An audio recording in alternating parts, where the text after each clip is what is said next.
বর্তমান সমাজে আমরা এই জুয়া খেলাকে একটা ফ্যাশন বানিয়ে ফেলছি।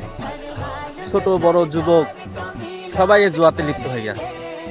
যে জুয়া খেলা যে কতটা হারাম, কতটা খারাপ কাজ, মহান আল্লাহ তাআলা এই জুয়াকে হারাম বলছেন। কেন বলছেন? দেখেন, যে জুয়া খেলে, যেই পরিবারে একটা ছেলে জুয়া খেলে, সেই পরিবারটাই ধ্বংস হয়ে যায়। তো আল্লাহ তাআলা যে জিনিসগুলো হারাম বলছে সেটা আসলে আমরা খেয়াল করে দেখব, এগুলো আসলে মানব জীবনের জন্য ক্ষতিকর। তারপরে আমরা দেখেন জুয়া খেলায় লিপ্ত হয়ে আছি। আমাদের প্রত্যেকটা পরিবারের, প্রত্যেকটা বাবা মা, বড় বড় ভাই বোনদের খেয়াল রাখা উচিত যে আমাদের সন্তানরা কি করছে। একটা পরিবারে যদি একটা জুয়া খেলার ছেলে হয়, সেই পরিবারটাই ধ্বংস হয়ে যায়। আমরা সবাই খেয়াল রাখবো যেন আমাদের কোনো সন্তান এই জুয়াতে লিপ্ত না হয়।